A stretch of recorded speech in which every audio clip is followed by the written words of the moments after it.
Bonjour à tous. Dans la vidéo d'aujourd'hui, nous allons continuer de voir quels sont les impacts du tourisme sur les territoires et nous allons nous intéresser plus en détail aux conflits d'usage que vont créer le tourisme. Sur la plage abandonnée, coquillages et crustacés. Pour rappel, un conflit d'usage, c'est une concurrence entre différents acteurs pour le contrôle et l'utilisation d'un espace ou d'une ressource. Donc là, en l'occurrence, on va souvent avoir un conflit d'usage entre les locaux et entre les exploitants de l'activité touristique. Les premiers ont une utilisation ancienne d'une ressource ou d'un territoire que les exploitants touristiques vont aussi utiliser, vont avoir comme base de leur activité et qui parfois, du fait du poids économique de l'activité touristique, va réduire, voire priver l'accès à cette ressource ou à ce territoire aux locaux. L'exemple le plus concret que je vous avais donné plusieurs fois, c'est par exemple l'accès à la mer, l'accès à des plages. On va avoir un conflit d'usage entre les touristes qui veulent un environnement préservé, esthétique, naturel, mais qui en même temps vont occuper une grande place sur la plage et dans l'eau. Et bien ces touristes ils vont être en conflit avec les pêcheurs qui vont, aux yeux des touristes, réduire l'intérêt, la beauté du paysage en faisant du bruit, en créant des mauvaises odeurs avec les poissons qui viennent d'être pêchés, en nécessitant la présence de quais aménagés, de bateaux qui marchent à pétrole aujourd'hui, tandis que les pêcheurs vont être restreints dans leur action, dans leur activité, par la présence importante des touristes qui génèrent plus d'argent et qui donc pèsent plus dans les décisions de la municipalité que des activités de pêche qui sont marginales dans les pays développés ou qui sont des activités d'autosuffisance dans les pays en développement ou les pays les moins avancés. Au-delà d'un conflit d'usage entre les locaux et les touristes pour un territoire, on va aussi avoir des conflits d'usage pour des ressources. Je vous propose ici un exemple d'un conflit d'usage autour de l'eau à cause des activités touristiques de montagne. Sauf qu'une fois que le tourisme a posé ses valises quelque part, pour lui survivre, mieux vaut s'y plier. Pas évident avec 25 jours de neige perdus en moyenne depuis les années 80. Heureusement, il reste les canons. 1 mètre cube d'eau douce avalée pour 2 mètres cubes de neige crachée. Un artifice qui s'étale de plus en plus. De 120 hectares de pistes couvertes il y a 30 ans, on est passé à 4500. 18% du domaine skiable enneigé sur le dos de la nappe phréatique. Et avec la sécheresse, vient le dilemme. À l'été 2018, la petite station suisse de Vionaz a choisi. Ce sera l'or blanc pour les skieurs et les restrictions d'eau pour l'autochtone. Voici le conflit d'usage. Sous les tropiques, l'emprise touristique impose le sacrifice de pays entiers. Direction les Maldives, avec 41% du PIB et 20% de l'emploi soumis au désir des 1 390 000 touristes annuels, les 430 000 Maldiviens ne font pas le poids. Leurs îles vierges sont privatisées par centaines, une par hôtel de luxe. C'est le modèle One Island, One Resort, avec ses frontières internes pour isoler les locaux de l'influence externe. Dans les deux exemples qui vous sont donnés ici, on voit qu'il y a un conflit d'usage autour d'une ressource, l'eau pour la Suisse par exemple, où on va accorder plus d'importance à l'activité touristique qui est très rentable, plutôt qu'à l'accès à cette ressource par les locaux. Donc bien évidemment, vous comprenez qu'en tant qu'habitant suisse, quand vous restreint l'accès à une ressource essentielle à la vie, l'eau, pour utiliser cette eau à des fins récréatives, c'est-à-dire pour créer des pistes avec de la neige artificielle, sous le prétexte que l'activité touristique est extrêmement rentable, et bien dans un contexte de réchauffement climatique et d'aménagement d'accès aux ressources, eh bien vous avez des raisons pour vous en offusquer et vous opposer à ce monopole que détiennent les activités touristiques sur l'eau.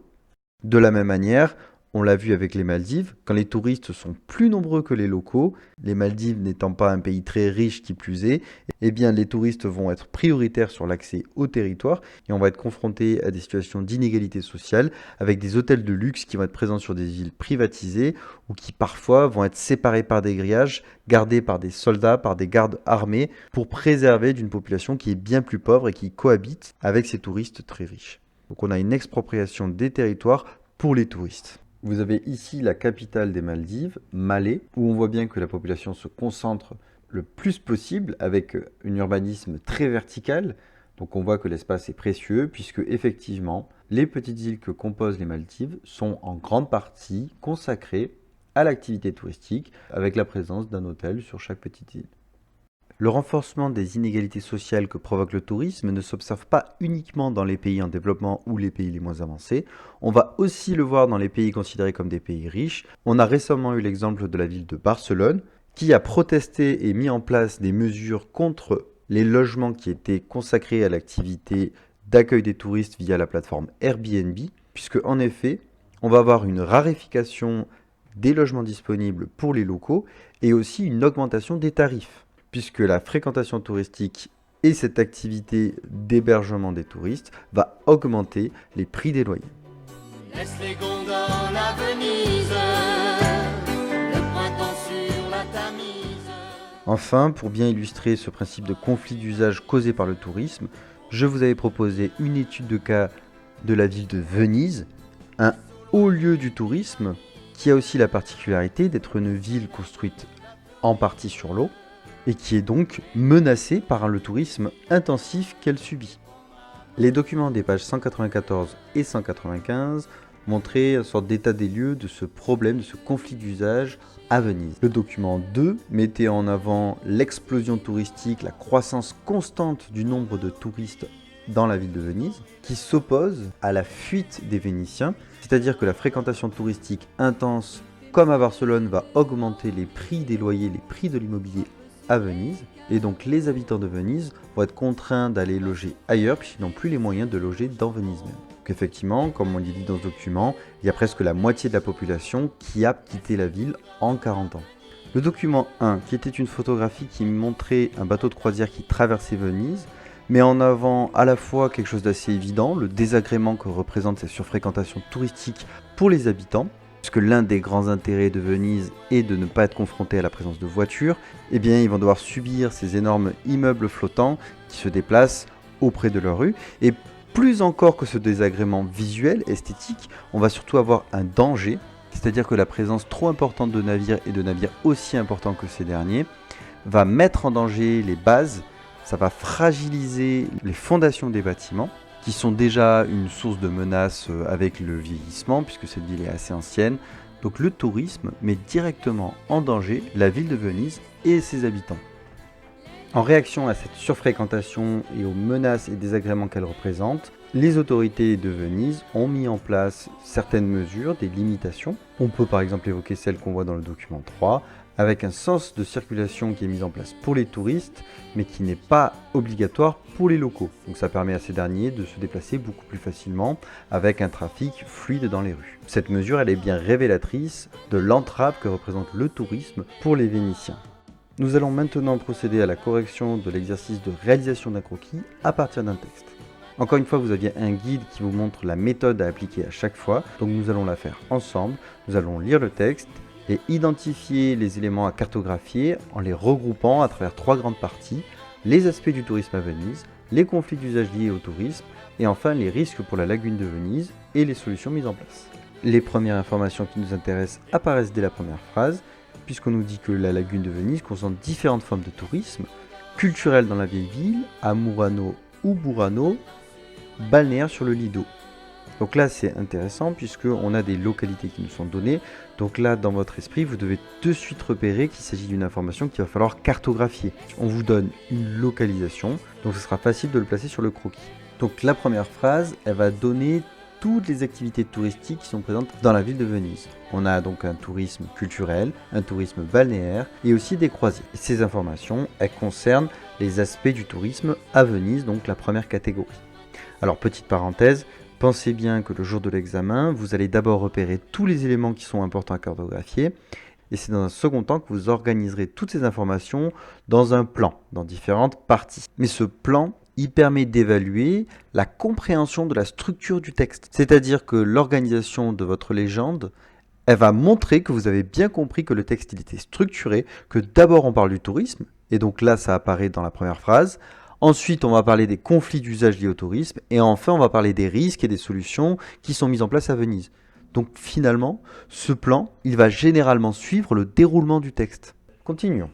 Mais la lagune accueille également d'autres activités, résidentielles, industrielles autour de ports de Maghera et agricoles. Donc là, ce qui nous intéresse, c'est de voir qu'il y a d'autres activités que les activités touristiques, puisque c'est au centre du sujet, c'est-à-dire c'est ce qui va provoquer le conflit d'usage. Donc ce qui nous intéresse ici, c'est encore une fois ce qui est entre parenthèses, d'autant plus qu'on a encore une fois une localité, Maghera, qui nous est donnée. Or, la cohabitation entre les activités est parfois difficile. coût du logement en hausse, fragilisation des berges et des fondations des édifices en raison du passage de gros navires de croisière. Donc là, dans cette phrase, on a bien une mise en avant des risques du tourisme sur Venise, avec la fragilisation des berges et des fondations des édifices. Une partie de la population rejette le tourisme de masse, bien qu'il soit un moteur économique pour la ville. Face à l'augmentation des pressions touristiques dans le centre de Venise, un nombre accru d'habitants quitte la ville. Et donc là, c'est toute cette dernière phrase qui nous montre à quel point le tourisme est source d'un conflit d'usage. Enfin, la quasi-totalité du reste du texte va mettre en avant les risques que développe le tourisme pour la ville de Venise et les solutions qui sont proposées. Il est ainsi question de l'enfoncement de la lagune à cause de l'augmentation du niveau de mer, des politiques de grands travaux pour protéger Venise avec des barrières anti-inondation, et enfin des alternatives pour maintenir l'activité touristique qui est très rentable, avec notamment un nouveau parcours pour les croisières. Les croisiéristes ne descendent plus à Venise même, mais à Marghera. Une fois que vous avez réalisé ce travail et que vous avez regroupé les éléments cartographiés entre les trois catégories qui vous étaient proposées, il vous fallait vous aider des documents de la page 194 et 195 et tout particulièrement du croquis pour situer les différents éléments que vous avez sélectionnés. Ceci étant fait, il vous suffisait de remplir la légende avec ces derniers éléments. Donc dans la première partie de votre légende, qui correspond à la lagune touristique, on allait mettre en avant ce qui était présenté dans la première phrase, c'est-à-dire qu'il y avait du tourisme culturel, et là on voit bien l'importance de pouvoir les localiser avec Venise, Murano et Burano. Comme il a été dit dans la première phrase, le tourisme balnéaire, ici présent en rose, se trouve sur le Lido, ce qui est un fin cordon littoral qui se trouve entre la lagune de Venise et la mer Adriatique. Enfin, on va trouver la route et le terminal de croisière ancien, qui est symbolisé par cette fine flèche rose qui rentre entre les deux lidos et qui vient déposer les touristes directement sur Venise. Maintenant que nous avons présenté les activités touristiques au sein de Venise, on va s'intéresser à la source de conflit d'usage, c'est-à-dire aux pratiques qu'ont les locaux et les touristes de cet espace. Bien évidemment, le principal usage qu'ont les locaux de Venise est une fonction résidentielle. C'est leur lieu d'habitat tout simplement. Donc la fonction résidentielle est ici représentée en orange et elle correspond principalement à la ville de Venise, de Murano et de Burano qui sont les hauts lieux de tourisme culturel. Comme il est indiqué dans le texte, le port de Marghera a aussi une fonction de zone industrielle ou portuaire, donc il n'y a pas que l'activité touristique, et les flux touristiques vont sans doute entraver cette activité industrielle ou portuaire, puisqu'on va effectivement avoir une route maritime qui va être empruntée par des pétroliers, des porte-conteneurs, donc pour une activité d'échanges commerciaux, d'échanges de denrées. Or, on voit que cette route maritime qui est symbolisée en violet emprunte en grande partie la même chemin que les routes de croisière. Imaginez un trafic entre des porte-conteneurs et des navires de croisière, vous imaginez que ce doit être quelque chose d'assez complexe et que les uns vont empêcher les autres de circuler facilement. Enfin, un des résultats de ces conflits d'usage entre touristes et locaux est le départ de 1000 habitants chaque année du centre de Venise face à la pression touristique. Donc là, vous voyez, c'est une démarche qui est assez intéressante, qui consiste à donner un chiffre que vous avez trouvé dans le texte. Alors là, en l'occurrence, c'est dans les documents, mais ça permet d'être plus précis pour appuyer votre propos, pour vous montrer que vous avez bien compris l'importance du phénomène dont il est question. Intéressons-nous maintenant aux risques et aux solutions apportées pour gérer ce tourisme de manière durable. Alors je profite de cette dernière partie pour mettre en avant le fait que les titres qui sont proposés à ces parties sont pertinents. Il ne s'agit pas de simples mots-clés qui vont dire de quoi on va parler. Ce sont des titres qui regroupent tous les éléments dont il est question à travers un axe, à travers une dynamique, une orientation. Il est d'abord question de l'enfoncement de la lagune pour des raisons naturelles et anthropiques. Alors vous voyez là, c'est une reformulation des différents éléments qui étaient assez nombreux dans le texte afin de regrouper toutes ces informations-là. C'est-à-dire que l'enfoncement de la lagune est à la fois le résultat du réchauffement climatique, de la montée des eaux, mais aussi de l'activité touristique trop intense qui va fragiliser les berges. Donc vous voyez, le choix du figuré est très important. Ici, des flèches vers le bas côte à côte vont illustrer cet enfoncement de la lagune. Donc ça va parler, on va le représenter assez rapidement. Enfin, il était important de représenter les barrières anti-inondation. Alors là aussi, vous voyez, c'est une plus-value de donner le mot-clé, le mot à quoi ça correspond. Là aussi, vous n'avez pas l'information dans le texte, mais vous pouvez l'avoir par vos propres recherches ou dans les documents. Enfin, la nouvelle route et le nouveau terminal pour les bateaux de croisière à partir de 2019 sont représentés. Donc là, c'est bien ce dont il était question dans le texte. Et c'est représenté avec cette épaisse flèche rose, le terminal qui n'est non plus à Venise, mais au port de Marghera. Donc vous voyez, Ce croquis résume très bien le texte et il est organisé comme une argumentation. On présente d'abord une situation touristique. Venise est une ville très touristique. On explique que cela pose des problèmes, cela provoque des conflits d'usage avec les Vénitiens qui habitent ce lieu, ont des activités industrielles ou portuaires, mais aussi agricoles, bien qu'on ne l'aborde pas trop puisque ça rentre pas trop en concurrence, en conflit avec l'activité touristique, et que ça va contraindre très fortement ces locaux qui vont quitter massivement la ville et aller s'installer ailleurs. Et pour finir, on montre que cette situation engendre des risques et que la ville de Venise essaie de trouver des solutions à la fois pour préserver son environnement et à la fois pour préserver l'activité touristique, ce qui montre bien l'importance de cette dernière. N'hésitez pas à me solliciter si vous avez des incompréhensions sur cet exercice et sur cette proposition de correction. Dans la prochaine vidéo, nous terminerons ce chapitre sur le tourisme en abordant les problèmes et les solutions du tourisme liés à l'environnement et à la culture. Je vous remercie pour votre attention et vous souhaite une excellente journée.